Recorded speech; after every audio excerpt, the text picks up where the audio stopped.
সকলের সামনেই এবার সৌম্যকে মনের কথা জানিয়ে দিল আরিয়া। হ্যাঁ, আমরা এমন চমক দেখব গৃহপ্রবেশের পরবর্তী আপডেটে।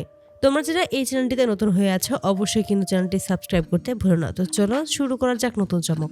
আরিয়া খুব ভালোভাবেই সৌম্যকে পছন্দ করে, এটা তার ফ্রেন্ডরা খুব বুঝতে পারে। ঠিক তখনই আরিয়াকে জানিয়ে দেয় যে তার মানে তুই এবার সত্যিই ফাইনালি কাউকে পছন্দ করতে শুরু করেছিস, সত্যিই তুই ওই সৌম্যকে ভালোবেসে ফেলেছিস। তখনই আরিয়া বলে, কী সব বলছিস, আমি এরকম কিছুই এখনো মনে করিনি, আমি শুধু ওর সাথে ফ্রেন্ডশিপ করতে চাই। ঠিক তখনই আরিয়ার ফ্রেন্ডরা বলে যে তুই ফ্রেন্ডশিপ করতে চাইছিস নাকি ভালোবাসা, সেটা আমরা খুব ভালোভাবেই বুঝতে পারছি। যদি ফ্রেন্ডশিপই করতে হয় তাহলে সাজকে কেন ওর পাশে সহ্য করতে পারছিস না? কেন তোর কষ্ট হচ্ছে, কেন তোর রাগ হচ্ছে যে কোনোভাবেই তুই সাজকে ওর পাশে থাকতে দিবি না? এই সমস্ত কথা ভেবেই আরিয়া নিজেও বুঝতে পারে, আর তখনই মনে মনে বলে তার মানে সত্যিই আমি ওই সৌম্যকে ভালোবেসে ফেলেছি।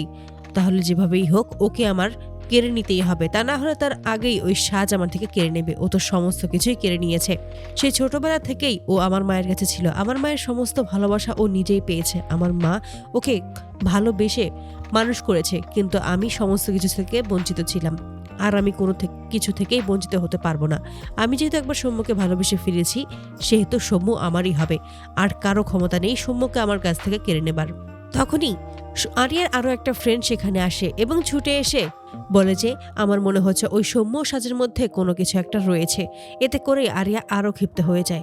তখন আরিয়া বলে যে কী সব বলছিস, কোনো প্রমাণ আছে? ঠিক তখনই আমরা দেখতে পাই যে একটু আগেই লাইব্রেরিতে যখন সাজ ও সৌম্য হাসি খুশিভাবে কথা বলছিল, ঠিক তখনই আরিয়ার ওই ফ্রেন্ড সমস্ত কিছুই ভিডিও রেকর্ড করে নেয় এবং ওই ভিডিওটা এনে আরিয়াকে দেখাতেই আরিয়ার মাথা আরো গরম হয়ে যায়। সে কী করবে বুঝতে পারে না। ঠিক তখনই তার সাজকে মেরে ফেলতে ইচ্ছে করে। ঠিক তখনই তার বন্ধুরা বোঝায় যে এটা কোনোভাবেই করা চলবে না, কারণ যদি সৌম্যকে তুই সত্যিই পেতে চাস, ওর ভালোবাসা পেতে চাস, তাহলে তোকে সৌম্যর মনের মতো হতে হবে। আর সৌম্য এই সমস্ত মারামারি ঝগড়া বিবাদ এই সমস্ত কিছু পছন্দ করে না, তাই তোকে সহজ সরল হতে হবে, এই সমস্ত থেকে দূরে সরে যেতে হবে। তুই কি আদৌ পারবি এই সমস্ত কিছু থেকে নিজেকে দূরে সরিয়ে রাখতে? তখন আরিয়া বলে যে একবার যখন ওকে ভালোবেসেছি তখন সমস্ত কিছু থেকে আমি নিজেকেও মুক্ত করতে পারবো শুধুমাত্র ওর জন্য। এসব বলেই একটা গোলাপ ফুল হাতে নিয়েই আরিয়া ছুটে আসে লাইব্রেরিতে। সেখানে এসেই দেখতে পায় যে সৌম্য খুব ভালোভাবে হাসি খুশিভাবে ওই সাথে সাথে কথা বলছে, যা দেখেই ক্ষিপ্ত হয়ে যায়। তবে তখন নিজেকে নিয়ন্ত্রণ করে সৌম্যর কাছে এসে দাঁড়ায়, আর তখনই বলে যে আমি তোমাকে বন্ধু হিসেবে মেনে নিয়েছি অনেক আগেই, তবে তোমাকে বন্ধুর থেকেও আমি বেশি পছন্দ করি।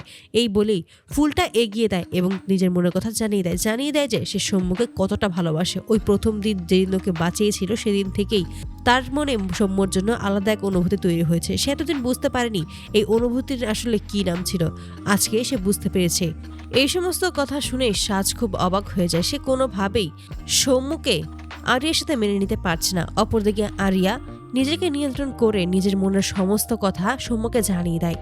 তো বন্ধুরা, তোমাদের কি মনে হয় কি হতে চলেছে এবার কি সত্যি আরিয়ার পরিবর্তন হবে এবং আরিয়া পরিবর্তন হয়ে কি সৌম্যকে যে প্রপোজ করেছে, সৌম্য কি আদৌ আরিয়ার প্রপোজাল রিজেক্ট করে দেবে নাকি সমস্ত সত্যিটা মেনে নেবে? অবশ্যই তোমরা তোমাদের মতামত কমেন্টে জানাতে ভুলো না। ধন্যবাদ।